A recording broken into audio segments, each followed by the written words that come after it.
At dahil nga magaling ka at ako ay hindi, nag-decide ako na i-download na yung panibagong firmware ng ating Silhouette Studio. Ganyan lang yung ginawa ko sa website.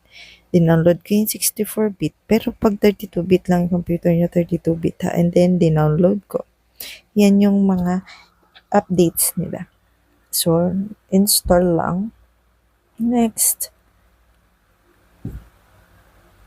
Next lang tayo ng next, mga B.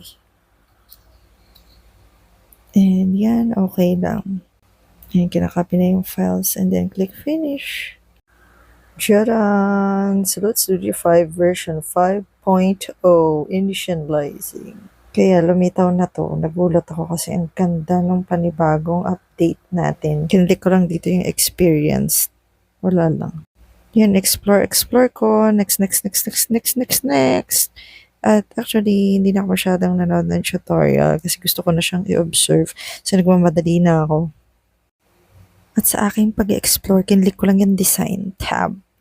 At naging mas malaki yung mga icons. Yan yung una kong napansin. Ayan, nakita nyo naman yung mga icons na yan na kadalasang ginagamit natin. As is pa rin naman siya. Yung itsura lang yung naiba.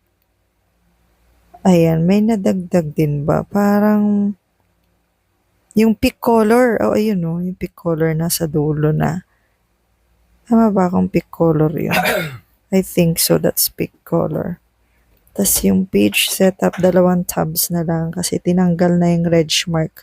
Napunta na yun dun sa ilalim. Ayun no, may print and cut na yung pangalan. Yarn. Ang cute. Same pa din. Konti lang talaga yung naiba. Naka-business edition. Ayan. And, ayan no, lumaki talaga yung ano. May nadagdag. Same pa din. Pero ang ganda ng mga itsura. Ayan, nag-connect na ako ng machines. Very important yan. Ayan. Tapos, nakakatawa yung custom niya. Andito pa rin yung mga sinave kong mga settings. Pati sa portrait. Ayan, kinonect ko lang din siya.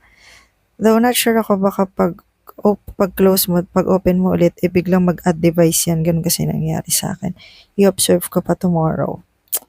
Ayan, and yung custom natin, ay lahat ng save ko, still the same. Ang saya. Then yung cut by line, yan pa din. Ayan, so fit by color. Hindi ko lang masyadong ginagamit yan kasi doon ako sa different lines. Ayan, yung mga menu doon sa taas, di ba? Ang lalaki. Ayan, nagtry din ako na magbukas ng old file ko kasi nakakatakot baka hindi magbukas. Nagbukas siya. Save this video.